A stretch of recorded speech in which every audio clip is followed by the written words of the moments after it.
Hadis ke-196 qala hadatsana Qutaibah bin Sa'idin qala hadatsana Al-Laisu an Uqailain an Zuhri an Ubaidillah ibni Abdillah dari Ubaidillah bin Abdillah an Ibni Abbasin anna bahwasanya an-nabiy sallallahu alaihi wasallam Nabi sallallahu alaihi wasallam syariba labanan meminum susu fada'a bimain lalu beliau minta diambilkan memanggil maksudnya minta diambilkan bimain air maksudnya wadah air ada wadah air yang ada airnya ya. Air yang ada wadahnya atau wadah air yang ada airnya bimain dengan air yang fatamat madha lalu beliau berkumur dengan air itu summa qala kemudian beliau bersabda inna lahu dasaman sesungguhnya susu itu mempunyai dasaman lemak ada lemaknya ada minyak-minyaknya. Ini kalau kita lihat takhrijnya ada di Sahih Bukhari ya. Sahih Bukhari di hadis nomor 211 urut-urutannya juga dari Ubaidullah bin Abdullah bin Utbah ya. Kemudian Ibnu Abbas ya. Ubaidullah bin Abdullah bin Utbah Ibnu Abbas sama itu dari Zuhri juga, an Ibnu Syihab dari Zuhri. Ini bunyinya anna Rasulullah SAW syariba labanan famat maldo. Saya Rasulullah itu meminum susu kemudian beliau berkumur waqala dan beliau bersabda innalahu dasaman sesungguhnya susu itu punya lemak, ada lemaknya itu. Demikian juga di Sahih Muslim itu di Kitabul Haid di hadis nomor 358 itu juga dari Zuhri, dari Ubaidullah bin Abdillah, dari Ibnu Abbas juga. Walhasil hadis ini sahih, muttafaqun alaih ya. Di samping Bukhari Muslim juga ada beberapa ulama yang lain yang hadis yang meriwayatkan. Yang dimaksud dengan berwudu pada bab ini adalah berkumur. Bukan wudu-wudu dari awal membasuh tangan, kemudian kumur, kemudian istinsar, kemudian basuh wajah dan sebagainya itu ya, bukan itu. Kok basuh mengusap wajah dan membasuh kepala, mengusap kepala ya, itu bukan itu, tetapi hanya berkumur saja. Az-Zuhri dalam hadis ini kan Uqail Az-Zuhri, jadi kan ada an Uqail an Zuhri an Ubaidillah bin Abdillah ini adalah Muhammad bin Muslim al-Imam ya.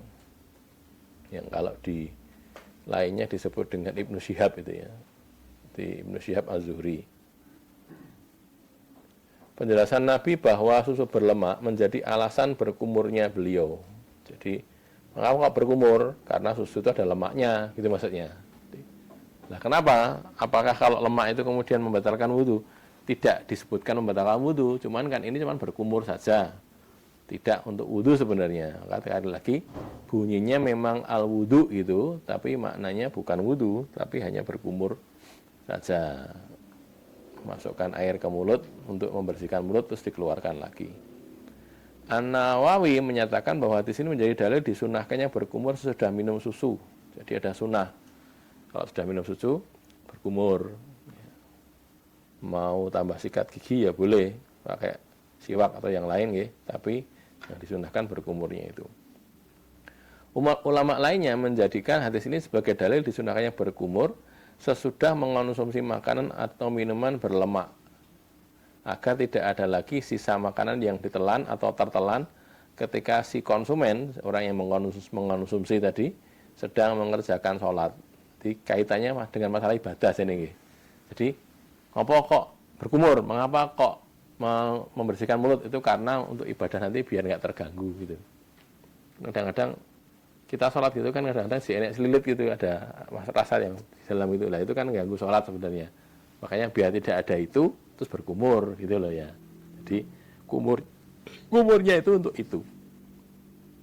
Tujuan lain dan dari berkumur sedang makan adalah menghilangkan sesuatu yang berlemak, adalah untuk menghilangkan sisa lemak dan membersihkan mulut supaya mulutnya bersih, tidak ada sisa lemak di situ orang minum susu. Kalau zaman dulu Zaman dulu itu kan orang minum susu itu tanpa digodok lagi, langsung diminum gitu saja kan. Susu itu ya dari kambing atau dari unta atau dari sapi barangkali juga ya. Itu ya langsung diminum itu saja. Tidak pakai digodok. Dulu ada saudara kita di Jogja sini ya. Itu dulu jualan susu itu, cerita gitu. Jadi kalau dia kulaknya dari Boyolali gitu. Dari Boyolali dibawa ke Jogja terus awalnya gitu, terus kemudian karena sudah langganan dari Boyolalinya yang datang sekalian, tidak cuma dia saja, beberapa outlet yang di Jogja itu di jatah berapa liter gitu. Terus dia cerita kalau dia waktu datang ke Boyolali itu cerita di sana itu ya ada di KUD-nya sana ya, KUD-nya Boyolali sana, enggak tahu di mana, Sepogo ya, di Sepogo. Itu ada ya, tinggal ini susu sing mentah, ada yang gitu, ada yang ini sudah diproses di pasteurisasi apa namanya itu ya. Diproses gitu itu. Jadi ada macam-macam. Kalau mau mentah ya ada itu. Jadi mau yang mentah saja bisa, yang ada dibersihkan itu juga ada. Yang godokan yang tidak ada, digodok dewe gitu. Artinya digodok oleh orang yang memang mau menjual tadi. Nah, kita sekarang ini di Indonesia ini orang mau susu tok, masalahnya susu kayak sirup kayak macam-macam kan gitu ya, jadinya banyak itu loh. Susu tok gitu berapa ayu paling ya, susu tok kayak tanpa gula sih kan, tambah rasanya kayak biar kalau orang tidak biasa minum susu tanpa gula kan gitu, rasanya tidak enak kalau biasa begitu ya. Islam mendidik Muslim supaya menjadi orang yang terbiasa menjaga kebersihan kesehatan tubuhnya, terutama supaya dia bisa beribadah dengan baik. Jadi tujuan menjaga kesehatan tubuh itu untuk ibadah, gitu loh, bukan untuk yang lain. Bukan untuk gen sehat, gen iso dolan, bukan gitu. Gen iso ibadah dengan baik. Gitu. Ya ibadahnya sih tidak mesti sholat, nggih. Mungkin juga mengajar ke tempat-tempat yang jauh atau mungkin naik gunung barang karena memang mau ada kepentingan di sana gitu, tapi itu kaitannya dengan masalah ibadah. Bukan untuk senang-senang saja. Tidak ya. Muslimin harus menjaga kebersihan tubuhnya. Kebersihan penting untuk menjamin sahnya ibadah mahdhoh, terutama sholat. Kalau kaitan dengan kebersihan, ini kan kita butuh haroh ya. Kaitan dengan kebersihan, kalau itu sampai tidak bersih, tidak suci dari hadas, kan masalah itu. Tidak suci dari hadas artinya dia masih berhadas atau ada najis pada tubuhnya atau pada pakaiannya. Kan jadinya sholatnya jadi nggak sah gitu loh. Makanya menjaga kebersihan itu tujuannya kembali ke situ. Kebersihan penting untuk menjamin sahnya ibadah mahdhoh, terutama sholat. Ya, terutama, bukan hanya sholat, tapi terutama sholat. Baik, di sini 196 ada pertanyaan? Kalau ada silakan.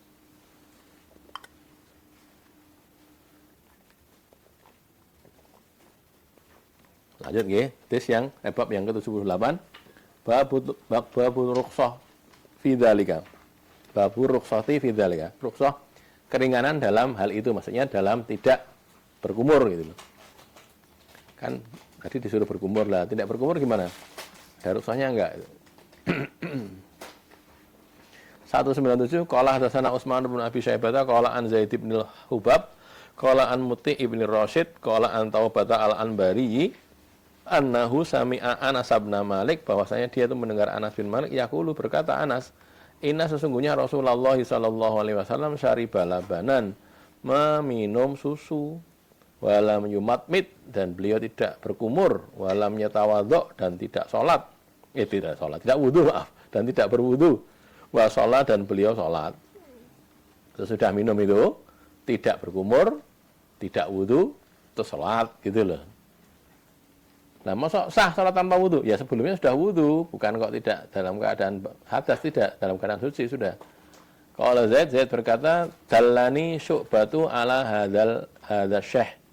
Dallani menunjukkan kepadaku siapa Syu'batu, Syu'bah itu di sanadnya nggih, dicek itu kan ada siapa? Uti Taubat al-Anbari. An hadhihi syekh, kepada syekh ini adalah Muti ya. Jadi itu yang berkata Zaid kan ya. Kalau Zaid mengatakan Syu'bah itu ngandani dia untuk berguru kepada Muti. Nah itu loh. Hadza Syekh itu Muti bin Rasyid ini. Utsman bin Abi Syaibah, Zaid bin Hubab, terus Muti kan ya, Muti bin Rasyid. ada di Sunanul Kubro Al-Baihaqi dan Syu'abul Iman Al-Baihaqi. Kita tahu kitab ahli hadis yang bernama Al-Baihaqi itu kan munculnya belakangan gitu loh. Jadi sesudah Abu Dawud ini, sesudah Sunan Abu Dawud, nanti di beberapa tahun berikutnya itu, berapa puluh tahun atau berapa belas tahun berikutnya ada Al-Baihaqi ini yang membuat kitab, menulis kitab lah, menulis kehafalan dia dan ilmu dia dalam sunan. Ada Sunan Al-Kubro, ada Sunanus Shaghir, ada Syu'abul Iman, itu Sunan Al-Baihaqi, dan ini bagian akhir-akhir. Maka kalau kita mencari para perawinya, para rijalnya Baihaqi, itu di kitab-kitab kayak Tahdhibut Tahdzib, Tahdhibul Kamal itu enggak ada. Karena ini munculnya sesudah itu ditulis gitu loh. Jadi Tahdhibul Kamal, Tahdhibut Tahdzib itu ditulis sudah, baru kemudian Al-Baihaqi ada. Artinya dia baru nulis kitab, sehingga beberapa perawinya itu tidak ada di kitab itu. Di kitab Rijal enggak ada karena masih di bawahnya lagi sesudahnya gitu loh. Kayak Abu Dawud ini juga termasuk gurunya Al-Baihaqi gitu. Sehingga kalau ini juga diriwayatkan oleh Baihaqi, ya memper gitu loh. Gurunya mengatakan begini, muridnya ikut meriwayatkan gitu. Jadi sebenarnya tahridnya begitu. Sehingga kalau yang pokok itu sebenarnya kalau kita mau belajar hadis nih, kita tahu bahwa ada yang utama itu ada Kutubut Tis'ah itu, kitab 9. Sebelumnya ada Kutubus Sittah, kitab 6. Bukhari, Muslim, Sahih Bukhari, Sahih Muslim, kemudian Abu Dawud, Tirmidzi, Nasa'i, Ibnu Majah. Itu kan ya. Terus ditambah lagi jadi 9, ditambah dengan Musnad Ahmad, Sunan Darimi, Muwatta Malik gitu. Sebagian gitu ya. Jadi ditambahkan itu. Jadi ada tambahan 3 lagi jadi 9 kitab. Dan 9 kitab itu sebenarnya sudah merangkum hampir seluruh hadis, hampir ya. Seluruh hadis yang ditulis loh ya. Sekian banyak, terutama di Musnad Ahmad itu kan sangat banyak hadisnya ya, puluhan ribu gitu. Karena kalau secara umum memang hadisnya sendiri bukan cuma ratusan ribu, jutaan hadis gitu. Cuman yang didewankan, yang dituliskan kan baru bilangannya baru puluhan ribu, enggak sampai ratusan ribu apalagi jutaan. Keterangan hal itu maksudnya adalah keringanan dalam soal berkumur sesudah minum susu. Jadi boleh berkumur, boleh tidak, maksudnya begitu. Hadis ini menunjukkan bahwa berkumur atau berwudu sesudah minum susu itu bukan suatu keharusan atau kewajiban, tapi orang boleh memilih apakah berkumur atau tidak. Ya, jadi tadi keadaannya kan Nabi berkumur gitu saja kan, tapi tidak mewajibkan.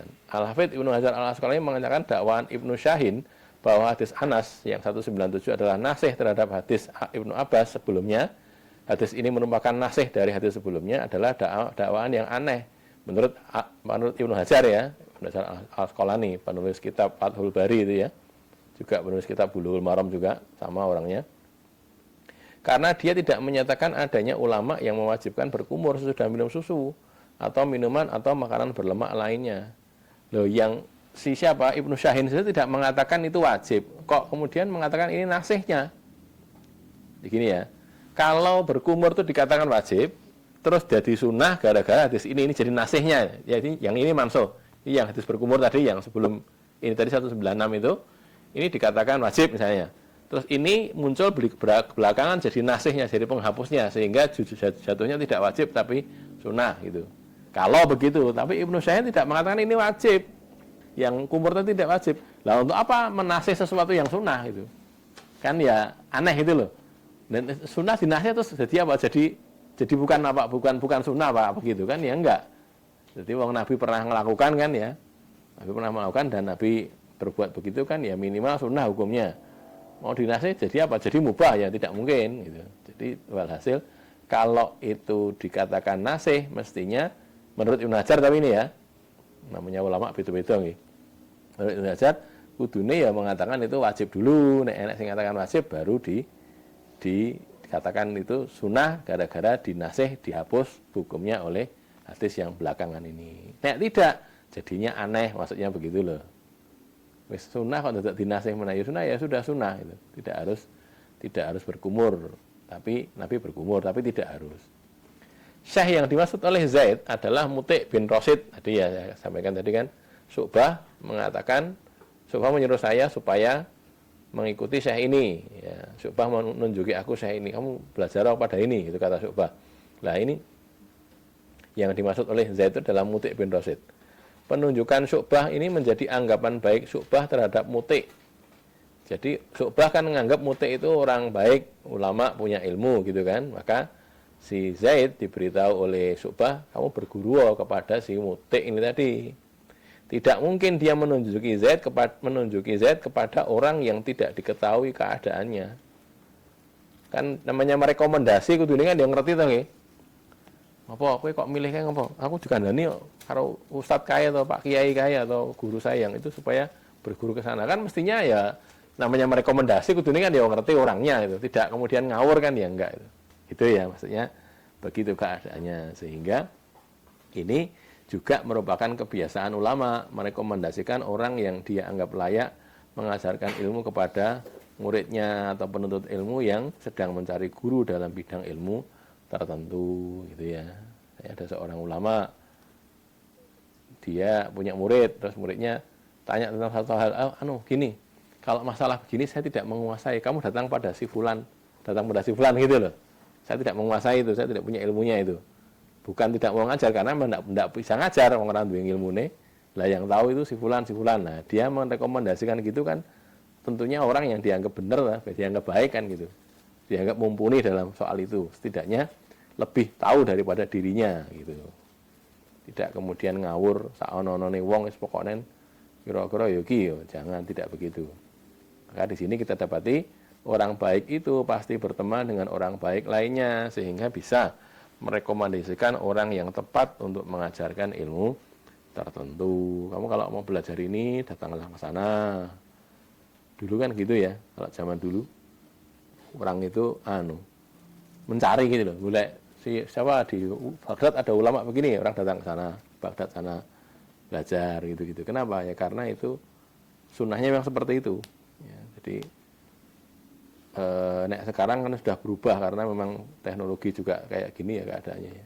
Tapi sebenarnya juga diuntungkan sana dengan teknologi ini ya. Dulu waktu pandemi itu ya, karena pandemi malah syekh-syekh di Timur Tengah di tempat-tempat yang jauh itu mereka bikin Zoom meeting gitu, Zoom sama Google Meet itu sehingga doke sing melu gitu malah ngaji mangkulan atau ngaji apa kitab-kitab itu malah mudah karena pakai itu menggunakan teknologi itu ya salah satu berkahnya pandemi ya. Jadi berkahnya pandemi orang tidak bisa pergi kemana-mana, artinya bahkan mahasiswa-mahasiswa yang di Mekah juga sebagian dipulangkan gitu, tidak ada acara di sana, tapi dengan itu malah jadi bisa belajar yang lain-lainnya yang duduk mahasiswa malah iso melu ngaji gitu kalau mau bisa ikut gitu. Jadi ngaji lewat Zoom atau lewat Google Meet tadi sama ngaji gitu ya, walaupun tentunya ya beda dengan kalau duduk satu majelis ya, ada bedanya, tapi tetap bagaimanapun juga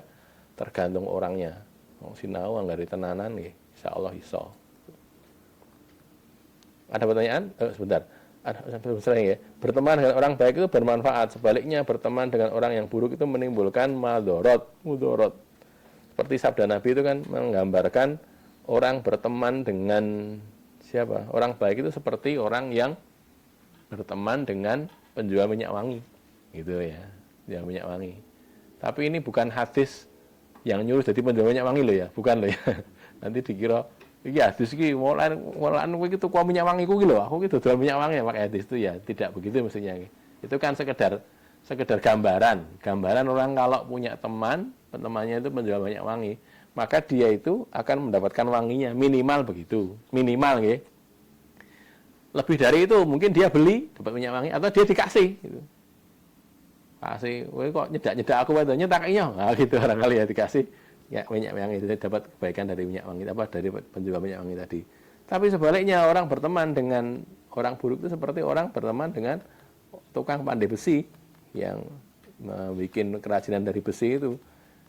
Ini juga bukan celaan bagi pandai besi, bukan loh, bukan kok kemudian itu kerjaan itu haram, tidak begitu. Tapi tentunya akan ada risikonya. Dekat-dekat dengan gitu mungkin kena cipratan apinya atau paling tidak baunya kan tidak enak ketika dia dekat situ gitu kan. Itu gambaran Rasulullah menggambarkan kepada kita kalau punya teman yang baik itu seperti itu. Nek kancane apik nggih mesti ngejake pada yang baik gitu. Kalau temannya itu buruk, orangnya akan cenderung jadi buruk. Kan banyak kita dapati orang-orang yang awalnya baik, tapi gara-gara temannya itu buruk itu, sidane ya melu-melu ngampusi, melu-melu berbuat buruk gitu. Nah, kita jaga pertemanan kita, orang-orang terdekat dengan kita jaga jangan sampai ada orang-orang yang buruk. Kalau ada yang buruk begitu, kita menghindar, menjauh saja, jangan dekat-dekat dengan dia. Nanti tidak jadi ketularan keburukannya.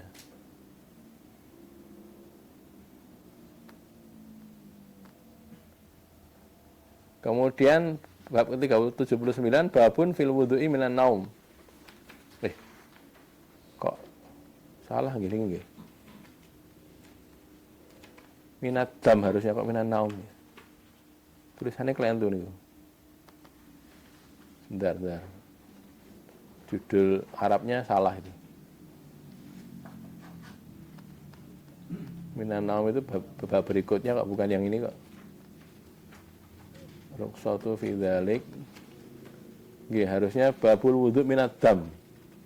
Dicorek saya. Harusnya bunyinya itu babun bukan babun tapi babul wudu. Babul wudu'i minad dam, bukan minan naum.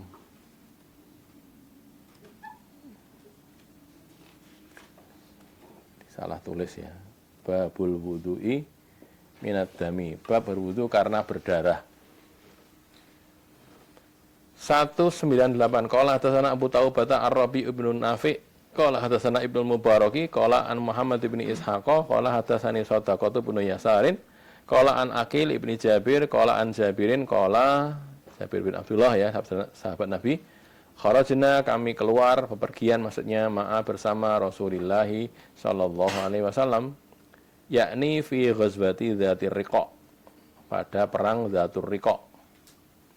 Fa asaba rajulun imra'ata rajulin minal musyrikin, lalu menimpa, maksudnya membunuh ini ya. Sabar ini membunuh rajulun seseorang dari kalangan sahabat Nabi yang ikut perang ini, imra'ata rajulin, istri dari seseorang minal musyrikin dari kalangan orang-orang musyrik. Jadi yang dibunuh itu perempuan musyrik yang punya suami juga musyrik.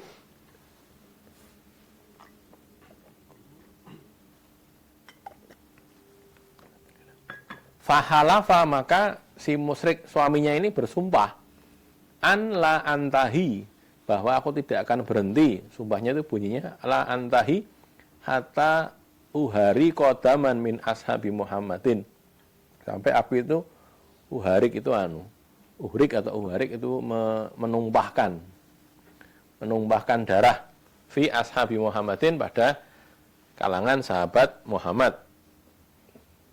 Gawe banjir darah itu, saya bunuh orang-orang itu, kata dia punya sumpah gitu, sumpah karena istri saya dibunuh tak balas dendam, nanti tak bunuh kalangan muslimin itu. Fa kharaja, lalu dia keluar yatba'u atharon nabi, dia yatba'u mengikuti, maksudnya membuntuti, mencari jejak athar, jejak langkah. Athar itu jejak yang ditinggalkan oleh telapak kaki itu biasanya ya, athar. Atharan Nabi sallallahu alaihi wasallam, jejak langkah kaki Nabi sallallahu alaihi wasallam. Kalau naik jalan kaki, kalau naik unta ya langkah kakinya unta itu. Fa nazal Nabi sallallahu alaihi wasallam manzilan, maka Nabi tinggal di satu rumah atau satu tempat gitu ya. Singgah maksudnya, karena dari pergian perang tadi terus singgah satu tempat. Faqala, lalu beliau berkata, man rajulun yaklauna, siapa orang yang mau menjaga kita, menjaga kami. Siapa yang jaga ya, begini ya, malam-malam ini, yang lain bisa istirahat, siapa yang jaga. Fantadaba, maka memenuhi panggilan, intadaba itu, memenuhi panggilan, menjawab panggilan itu, siapa? Rajulun, seorang laki-laki, minal muhajirin, dari kalangan muhajirin, wa rajulun, dan seorang laki-laki lagi, minal ansor, dari kalangan ansor. Saya potong dulu nih. Namanya muhajirin itu orang yang berhijrah. Orang ansor itu istilah untuk orang yang tinggal di Madinah, jadi penolong, jadi ansor. Sehingga orang muhajirin itu selamanya tetap namanya muhajirin gitu. Tidak bisa walaupun dia sudah tinggal di Madinah bertahun-tahun sampai mati di Madinah sampai beranak pinak di Madinah, namanya tetap muhajirin. Karena itu penamaan berdasarkan apa ya? Perbuatan gitu. Wong sing hijrah jenenge muhajirin. Wong sing ning kono jenenge ansor gitu loh. Jadi ini bukan organisasi atau bukan ormas yang bisa dimasuki, bukan begitu. Digamanya kayak kita nggih. Bagian dari kita ya, mungkin tidak semuanya. Dari kita kan kebanyakan di sini orang Jawa. Jenenge wong Jawa ki ya kayak gitu tuh keadaannya ya orang Jawa. Walaupun dia nanti pindah ke Inggris, pindah kemana ya namanya tetap orang Jawa kan gitu. Jadi aslinya dari Jawa gitu kan, keturunan Jawa. Nah itu sama dengan itu. Kalau ini bukan keturunan tapi perbuatannya. Dia hijrah dari Mekah ke Madinah namanya muhajirin. Dia tetap dia ada di Madinah masuk Islam. Karena ada Baiat Aqobah 1, Aqobah 2 itu ya. Kemudian ada Mus'ab bin Umair dikirim Nabi untuk berdakwah ke Madinah. Akhirnya bagian masuk Islam itu, banyak masuk Islam. Itu disebut orang Ansor. Dia siap di situ memberi tumpangan, memberi kebaikan pada muhajirin gitu. Gitu itu sesuatu yang apa keadaannya begitu, sehingga jangan kemudian lah kayaknya nyatane ngun Nabi kayak ya enek jenenge muhajirin Ansor. Lah iya, tapi itu penambaan yang berdasarkan tadi perbuatan. Dan sekali lagi Nabi itu orang muhajirin, Nabi karena berhijrah kan, walaupun sudah tinggal di Madinah sekian puluh tahun, 10 tahun kan ya sampai wafatnya itu, ya namanya tetap muhajirin juga, gitu, sebutannya begitu. Faqala lalu Rasul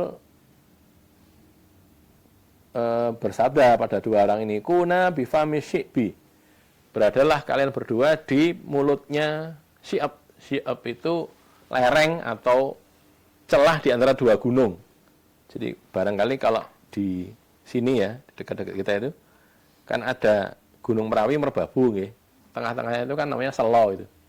Bukan Selo tapi Selo. Dulu saya tanya pada orang sana, niku jane jenenge Selo napa Selo to? Selo, Mas. Bukan Selo. Nek Selo itu kan artinya batu nggih. Basane batu kan basa kromone Selo, ini Selo. Kenapa kok dikatakan Selo? Karena sela-selane gunung itu loh. Jadi antara Gunung Merapi sama Merbabu. Di situ ya gitu itu namanya Syi'ab itu gitu tuh. Jadi ada gunung-gunung, tengah-tengahnya itu namanya Syi'ab. Gitu ya. Termasuk maka kadang-kadang dikatakan lembah, ya bisa dikatakan juga lembah juga bisa dilihat dari gunungnya kan jadi lembah, jadi turun gitu. Tapi ya sebenarnya masih tinggi tapi begitu. Maka kalau kita barangkali ingat nggih, Nabi dulu kan pernah bersama Bani Hashim pernah diboikot nggih 2,5 tahun. Di Syi'abnya Bani Hashim yaitu Syi'ab ya itu di lereng-lereng gunung itu. Jadi tinggal di situ selama 2,5 tahun sampai pada kelaparan gitu kan ya. Gara-gara tidak boleh ada yang ngirimi makanan. Memang dijadikan lapar oleh orang-orang Quraisy pada waktu itu, walaupun akhirnya tetap juga mendapatkan makanan karena banyak orang yang berkasihan atau berbelas kasih pada mereka, nekat mengirimkan makanan kepada Bani Hashim pada waktu itu ya.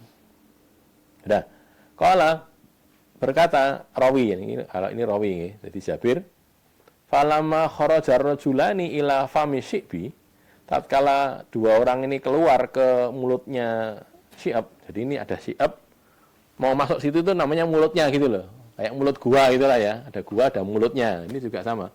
Mulutnya Syi'ab itu ujungnya sana sebelum masuk ke Syi'ab itu tadi. Tinggal di situ untuk jaga. Ittaja'al muhajiri, si orang muhajirin tadi itu berbaring. Jadi gentenan itu loh. Sekarang satunya istirahat, satunya bangun dulu. Wa qamal ansori, sedangkan orang Ansor tadi berdiri yusoli sholat. Jaga malam gentenan gini nih, ya yen masih ada yang satunya kuat sih nggak apa-apa, tapi kadang-kadang terus kuat kabeh terus jadi ini malah tidur kabeh gitu. Kalau jadi resto jogo nggih.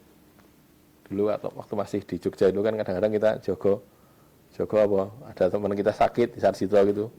Gentenan jogo ya jogo wis. Nanti sing kene wis turu sik wae, wis ngantuk ta turu sik wae. Kene terus aku sing jogo sik, sudah nanti sing ngomongnya jogo sik ning sesuk ya ngantuk, jake turu. Dadi sing dijogo iki mos jane sapa ta malah turu kabeh. Harusnya kan gentenan gitu. Ini satunya tidur, satunya sholat. Qoma yusolli.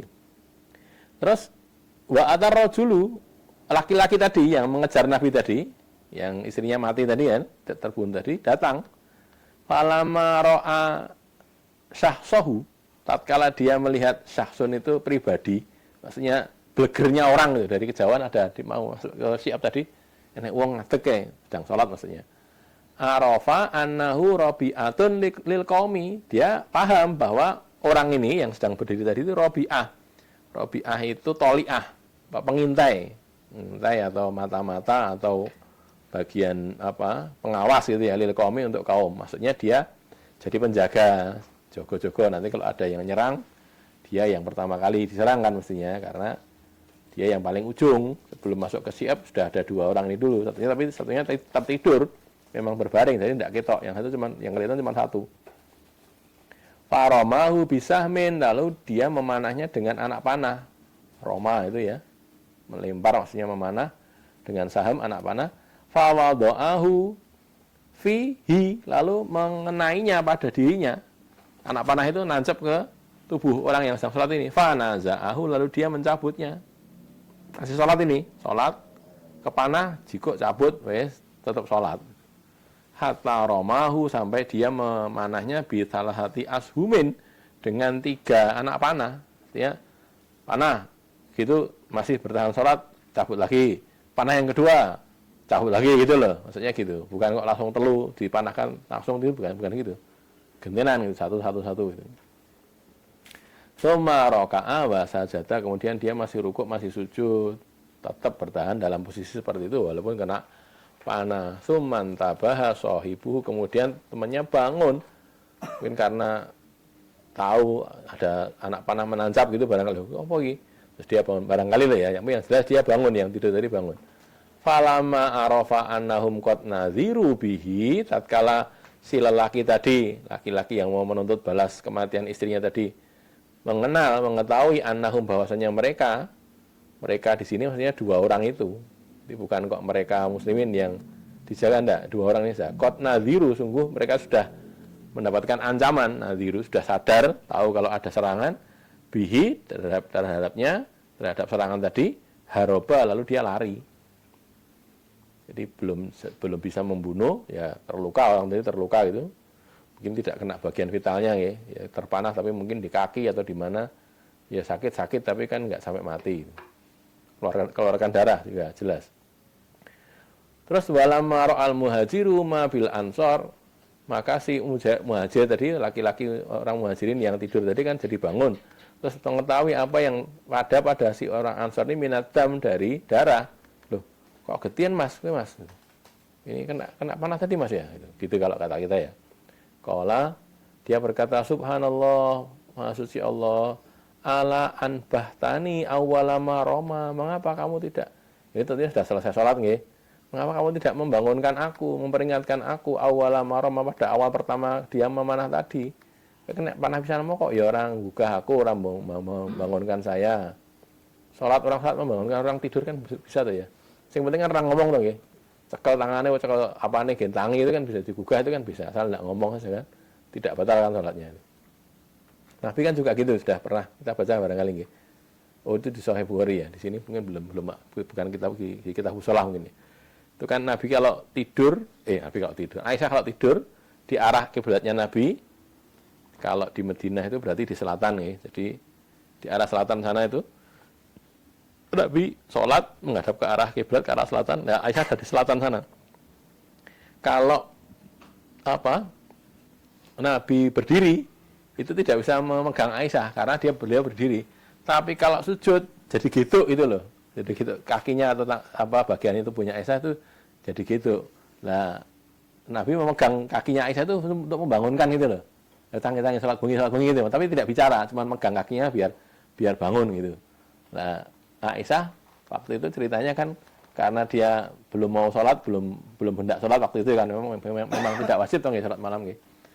Maka beliau mengatakan di hadisnya itu kalau Nabi itu sujud, itu beliau menarik kakinya, sikilnya Aisyah, kakinya itu ditarik gitu, tekuk gitu sehingga tangannya lagi itu, tangannya Nabi itu. Nanti kalau Nabi berdiri selonjor gitu kakinya itu, selonjor sehingga ya juga tidak terjangkau. Nabi soalnya berdiri kan, mau gini kan nggak gitu. Tapi kalau duduk atau sujud itu kan bisa memegang, terutama kalau sujud ya. sujud bisa memegang kakinya. Kalau selonjor, tapi kalau nggak selonjor tarik juga nggak kepegang lagi gitu. Itu contohnya ya. Jadi orang bisa membangunkan orang yang tidur ketika dia sholat, bisa dengan isyarat tentunya. Terus ditanya begitu si orang asal, kenapa tadi kok tidak membangunkan saya toh ketika kamu dipanah pertama kali tadi? Dia berkata kunta fi suratin, aku sedang berada di satu surat, maksudnya dia baca surat aqra'uha, aku membacanya. Falam uhibba an aqta'aha, maka aku tidak suka aku tidak suka falam uhibba, ya aku tidak suka an aqta'aha, bahwa aku memutusnya. Ora pengen medhot lagi maca surat, penak banget, konsentrasi, merasakan kelezatannya, sehingga iman-iman kalau saya tidak kamu, sehingga saya terputus bacaan surat saya itu tadi gitu. Maksud judul bab ini adalah apakah wudhu seseorang batal karena dia mengeluarkan darah ataukah tidak, gitu kan. Kan al wudhu minat dam tadi kan, apakah harus berwudhu ketika berdarah, itu maksudnya kan? Tidak, tidak bagaimana? Sekarang bunyinya kan ada hadisnya ini tadi. Aqil bin Jabir, salah seorang perawi hadis ini disebutkan oleh Ibnu Hibban dalam kitabnya As-Siqat. Ya, dia dimasukkan dalam kitab As-Siqat, artinya Siqat menurut Ibnu Hibban. Az-Zahabi menyatakan bahwa perawi ini majhul, tidak dikenal. Tidak ada yang meriwayatkan darinya kecuali Shadaqah bin Yasar. Kita lihat ya. Itu kan bunyinya Aqil bin Jabir itu ya. Aqil bin Jabir, Abu Taubah, Ar-Rabi' bin Nafi' satu orang, kemudian Ibnu Mubarak, kemudian Muhammad bin Ishaq, kemudian Shadaqah bin Yasar. Nah ini, Shadaqah bin Yasar, kemudian Aqil bin Jabir. Nah, Aqil bin Jabir ini yang meriwayatkan itu cuma satu. Siapa ya? Shadaqah itu. Shadaqah bin Yasar itu saja. Perawi kalau dia punya murid cuma satu, itu namanya majhul ain. Majhul ain. Orangnya itu dianggap tidak dikenal gitu loh. Wong di murid tak mung sisi tok, terus nanti biar dikenal dia gitu maksudnya. Kalau muridnya dua atau gurunya dua, itu majhul hal namanya ya. Keadaannya tidak dikenal, majhul hal. Tapi itu istilah saja. Majhul hal sama majhul ain.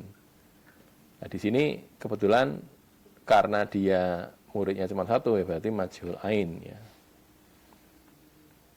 Al-Hafidz Ibnu Hajar tidak mengetahui seorang pun meriwayatkan darinya kecuali Shadaqah. Ini menguatkan saja ya, prinsipnya Az-Zahabi sampai Ibnu Hajar itu sama. Ini orang ini majhul karena rawi darinya, periwayat darinya hanya satu, yakni Shadaqah bin Yasar. Kemudian ini ada kaidah.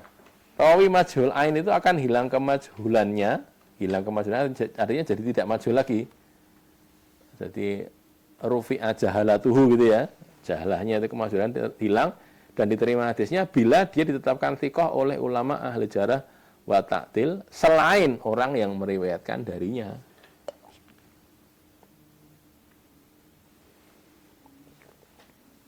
Kalau yang mengatakan thiqah itu Shadaqah bin Yasar, ya ora kacek, emang dia meriwayat darinya kok gitu loh. Bukan itu, harus ada kesaksian dari ulama lain bahwa orang ini itu thiqah. Kalau gitu kemajhulannya jadi hilang.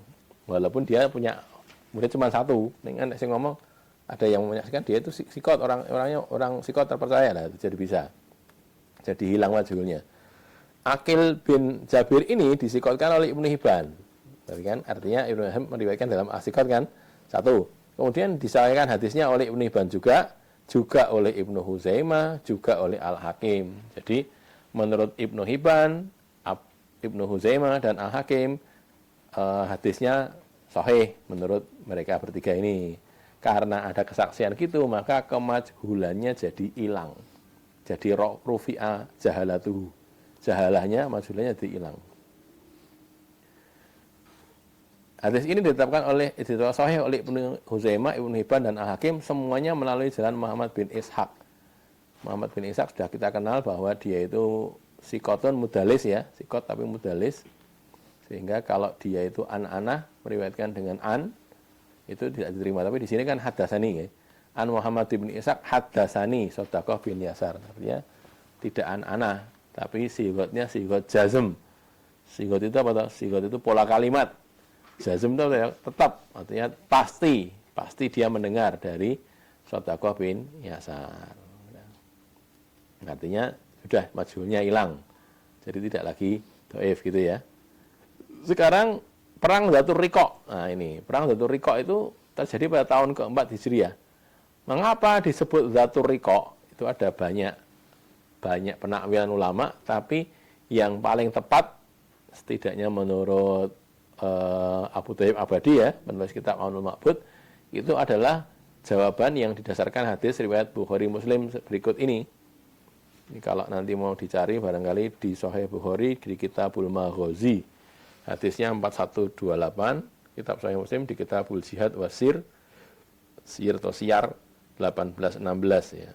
Hadisnya nomor 1816. An Abi Musa radhiyallahu anhu qala kharajna ma'an Nabi sallallahu alaihi wasallam fi ghazwatin wa nahnu sittatu nafarin. Kami keluar bersama Nabi SAW dalam satu peperangan dan kami ini 6 orang, sittatu nafar. Bainana ba'irun na'taqibuhu. Di depan kami, di antara kami itu ada seekor unta. Kami mengendarainya bergantian. Gentenan karena wong 6, untane siji. Ya, paling banyak unta satu kan dinaiki 2 orang paling banyak ya. Fanakibat akdamuna, maka jadi pecah-pecah telapak tangan kami ya. Untanya cuma 1. Gentenan naiknya anggaplah 2-2 gitu. Berarti sepertiga lah ya. Sepertiga perjalanan gitu maksudnya. Jalannya 99 kilo gitu ya. 33 kilo, 33 kilo, kurang lebihnya gitu kan. Kurang lebihnya ya. Nah, karena jalan cukup lama, 2/3 perjalanan dia itu jalan kaki, sepertiganya naik unta, 2/3-nya kalau saja naik untanya 2-2, kalau naik untanya 1-1 ya malah 1/6. 1/6 perjalanan naik unta, 5/6-nya jalan kaki. Nah, akibat kodama ya telapak kaki, 2 telapak kaki itu pecah-pecah gara-gara berjalan tadi. Wasakotot alfari dan tercabut. Sakotot itu artinya jatuh, maksudnya lepas. Alfari kuku. Ya. Wa kunna nalufu ala arjulinal al-khiraqa. Karena begitu kami ini membalut kaki kami dengan sobekan kain. Jadi kainnya disuwek, dibalutkan ke situ. Lah kenapa? Ya karena nggak pakai sandal, nggak pakai sepatu. Nek pakai sepatu itu kan ya enggak tuh.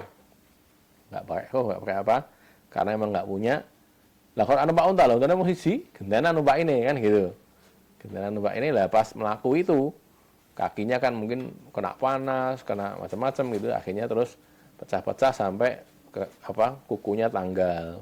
Karena dibalut dengan khirok tadi, dengan tambalan-tambalan itu tadi, tambalan kain tadi, fa sumiyat ghazwata dzatir riqa. Maka disebut dengan perang Dzatur Riqa. Riqa itu artinya sobekan kain. Raqah itu ya, raqah, riqa itu jamak dari raqah, sobekan kain. Perang yang punya sobekan kain maksudnya tadi karena kakinya dibalut dengan itu. 5 disebabkan oleh ya karena kuna adalah kami naksibu minal khiraqi ala arjulina. Kami ini membalut dari khiraq, dari balutan kain, sobekan kain pada telapak kaki kami. Dibalut dengan begitu biar tidak langsung kena panasnya padang pasir atau kena duri-duri yang langsung yang mengenai dia, gitu maksudnya ya. Udah, kemudian kita lihat keterangan lainnya. Ini ceritanya ya, cerita kronologisnya saja kita ulang sedikit. Seorang prajurit muslimin membunuh istri orang musyrik. Suaminya bersumpah bahwa dia tidak akan berhenti berperang sampai dia menumpahkan darah di kalangan sahabat Nabi. Mau balas dendam, tak balas nanti tak bunuh, gitu ya. Dia mengikuti jejak Nabi, mengejar beliau. Membunuh perempuan ini dilarang. Jadi sebenarnya kalau perang itu perempuan dan anak-anak nggak boleh dibunuh, kecuali nanti kalau di Kitabul Jihad di Abu Dawud juga ada. Jadi seorang perempuan gitu ya dalam perang, perempuan anak-anak itu tidak boleh dibunuh, kecuali kalau dia itu jadi angkatan perang, prajurit wanita maksudnya, atau dia membantu, bukan angkatan perang tapi jadi telik sandi, jadi apa itu, mata-mata ya, jadi mata-mata atau jadi bagian logistik, maunya membantu. Nah kalau gitu bisa dibunuh, tapi kalau tidak gitu. Tidak boleh dibunuh. Ditawan boleh, jadikan budak boleh, tapi dibunuh tidak gitu ya. Nabi singgah di satu tempat lalu menawarkan siapa di antara para sahabat yang mau menjaga pasukan ini ketika mereka beristirahat. Lalu seorang laki-laki Ansor dan seorang laki-laki Muhajirin menyanggupinya. Ketika keduanya berjaga, satu berbaring tidur, sedang yang satunya sholat malam. Jadi kalau dalam perang itu ya, kan ya capek-capek kabeh jane nggih, tapi kan ya itikno kudu ana sing jaga to, ya sudah dijaga, jaganya itu gentenan gitu ya. Biar tidak capek semua ya gantian satu dengan yang lain. Di perang zaman dulu nggih, kita bisa bayangkan betapa capeknya, sudah melaku jalan kaki, waktu leren ya nganggo jaga barang gitu ya. Kita bisa bayangkan nggih. Nah, kita sekarang kan penak itu artinya ya sak rekoso-rekasane kan sing bagian jaga kowe bagian sik leren sik iki. Kowe bagian jaga tau kan gitu kan, lebih mudah ya. Sekarang itu sudah ya ikut begitu juga. Ya ikut capek juga, plus juga ikut jaga juga kan gitu. Jadi itu pun para sahabat juga tetap mau menyanggupi gitu, walaupun dengan keterbatasan mereka. Lelaki musyrik melihat seseorang berdiri, lalu dia memahami bahwa dia pasti pengintai yang ditugaskan menjaga pasukan. Dia memanah laki-laki yang berdiri itu. Orang asal mencabut panah yang mengenai dirinya tetap meneruskan sholatnya karena dia merasakan kelezatannya sehingga tidak merasakan sakit dan perihnya terkena panah. Subhanallah ya. Jadi ini luar biasa, wong dipanah nanti ra krasa larane mergane lagi salat. Yang kita cokot nyamuknya krasa itu.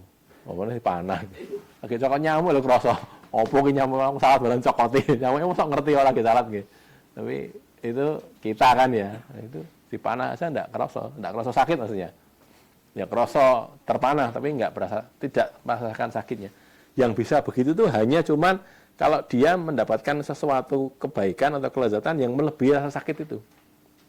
Kita minum jamu ya. Minum jamu itu kalau tombone itu bisa mengalahkan pahitnya jamu kan jadi hilang pahitnya. Kan gitu.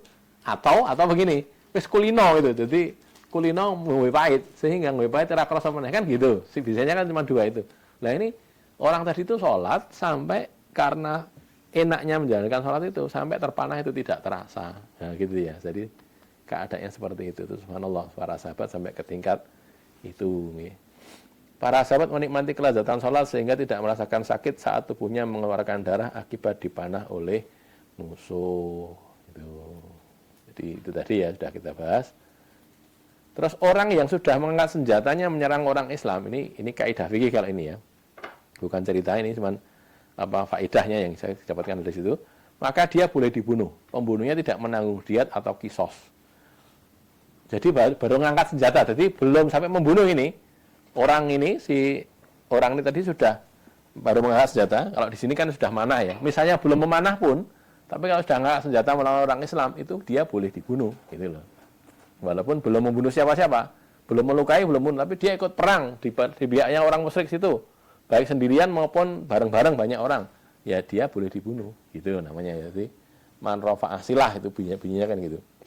Kalau muslimin maka dia itu boleh dibunuh dan pembunuhnya tidak harus bayar diat, memang boleh dibunuh, halal darahnya. Gitu. Hadis ini menjadi dalil bahwa keluarnya darah asal bukan dari kubul dan dubur, bukan dari kemaluan dan dari dubur ya, dari belakang, itu tidak membatalkan wudhu dan tidak membatalkan sholat. Nah ini kan mengeluarkan darah, darahnya keluar dari lain, bukan karena haid, bukan karena apa ya, ini tidak membatalkan sholat. Hadis ini juga menjadi dalil bahwa darah yang keluar dari luka itu suci, bukan najis, sehingga tidak mengapa bila melumuri tubuh atau baju. Jadi orang tadi logikanya ini ya, orang kena panah. Kalau yang kena panah itu tubuhnya langsung gitu, kan terluka kan ya. Kan lukanya mengeluarkan darah. Darahnya kan juga melumuri kulitnya kan gitu mestinya, logikanya gitu. Atau yang terpanah itu mungkin di bagian yang dia berbaju atau bersarung atau bergomis gitu. Kan gomisnya juga jadi kena darah juga. Kan tidak batal. Artinya disebutkan tidak batal karena Rasul nanti di bawah disebutkan Rasul tidak nyuruh orang tadi mengulangi sholat, karena batal sholat sehingga dipahami itu tidak membatalkan wudu, sehingga dikatakan itu sebagai suci. Itulah jadi urutan berpikirnya begitu nggih. Kadang-kadang kita kok lihat kan kono lah karena tadi berpikirnya begitu. Iki kena getih ora tetap salat, berarti ora batal salate. Ora batal salate, wudune ora batal gitu. Sucinya darah akibat luka ini juga dikuatkan dengan tidak didapatkannya perintah ini. Saya katakan ya, untuk mencuci baju yang terkena darah ketika berperang. Padahal terdapat banyak riwayat tentang perang yang dilakukan Nabi bersama para sahabat melawan orang-orang kafir atau musyrik. Nabi itu perang kan konon di Sirah disebutkan sampai 27 kali yang beliau lakukan sendiri. Jadi beliau mimpin sendiri gitu. Besar kecil ya, mungkin yang terkenal kan ada perang Badar, perang Uhud, perang Khandaq, perang Tabuk gitu ya. Itu yang terkenal, tapi kan banyak perang-perang kecil lain yang Nabi juga ikut tapi nggak begitu dikenal dalam sejarah. Itu konon jumlah totalnya baik yang terjadi pertempuran maupun tidak, kadang-kadang Nabi datang orangnya udah pergi gitu, lari gitu, nggak mau, nggak berani gitu. Itu sekitar di Sirah disebutkan sampai 27 kali atau 20 kali lebih lah. Itu tidak pernah ada kita dapati Nabi nyuruh, sebentar ini sudah selesai perang, sekarang yang tadi kena darah disucikan, nggak ada gitu. Nggak ada perintah gitu loh. Kalaupun itu ada, kalaupun itu memang harus disuci, mesti Nabi memerintahkan, karena Nabi tidak mungkin membiarkan itu najis gitu loh. Kan gitu logikanya ya. Jadi kalau kembali ke kaidah, ada kaidah itu takhirul bayan an waktil hajah la yajuz. Menunda penjelasan dari waktu yang dibutuhkan itu nggak boleh gitu. Tidak diperbolehkan. Jadi kalau harus dijelaskan sekarang, jelaskan sekarang gitu, yang dikenal dalam fikih gitu. Artinya kalau Nabi diam, candle, orang ngakon, berarti ya memang boleh, nggak apa-apa gitu loh. Bukan kok kemudian mungkin Nabi pekewo ya, Nabi nggak pekewo tentunya ya. Wong itu masalah hukum kok, beliau yang tahu hukum. Dhamir jamak pada qad nadhiru, tadi kan ada di baris keberapa tadi yang qad nadhiru tadi, mereka sudah mendapatkan peringatan. Falamma rafa annahum qad nadhiru bihi haroba itu kan ya. 3 baris dari bawah itu di hadis itu. Dia lari. Maksudnya qad nadhiru itu kembali pada 2 orang. Jadi yang mendapatkan ancaman yang menyadari itu 2 orang ini dulu, karena mereka yang di mulut siap kan, bukan yang jumlah orang banyak, enggak. Jumlahnya mereka banyak, cuman yang jaga kan 2 orang waktu itu. Jadi hanya 2 orang saja. Ini maka ini jadi hujah bahwa jamaah itu minimal terdiri dari 2 orang. Di jamak lah, jamak atau jamaah itu 2 orang bisa, tidak harus 3 orang. Ya, 2 itu sudah jamak. Nah, kalau orang sholat berjamaah, 2 orang itu sudah dikatakan sholat berjamaah. Itu tidak harus 3 orang. Ya. Walaupun kalau dalam bahasa Arab kan ada mufrad, musanna, jamak gitu nggih. Tapi kan ya 2 itu sebenarnya juga sudah jamak, sudah lebih dari 1. 1 yang belum, karena 1 sholatnya namanya munfarid kalau gitu, tidak sholat berjamaah, tapi berdua jadi berjamaah. Nabi tidak menyuruh orang Ansar yang terluka itu untuk berwudu atau mengulangi sholatnya. Ini menjadi hujah bahwa darah yang keluar karena terluka itu tidak membatalkan wudu dan sholat. Jadi diulang lagi ya, bahwa sholatnya tidak batal, wudunya tidak batal gara-gara berdarah. Asal darahnya itu ya darah dari dirinya sendiri. Maka nanti kalau ada pembahasan tentang mimisan misalnya, orangnya mimisan, sholat kemudian mimisan, itu batal apa enggak? Ya kalau pakai ini ya enggak batal berarti. Kan darah yang keluar dari dirinya dan bukan dari kubul, bukan dari dubur gitu ya. Tapi kalau kemudian pas waktu sholat misalnya nggih, datang bulan waktu sholat ya batal sholatnya itu gitu, karena itu kan darah-darah haid ya, darah yang keluar dari kubul itu jadi batal. Baik, sampai di sini hanya 3 hadis ini ya, cuman kalau berikutnya agak banyak hadisnya, cuman tadi mau saya masukkan muqaddawan hadisnya. Banyak itu maksudnya beberapa hadis di bab yang wudhu karena tidur tadi ya. Ada pertanyaan? Silakan. Iya.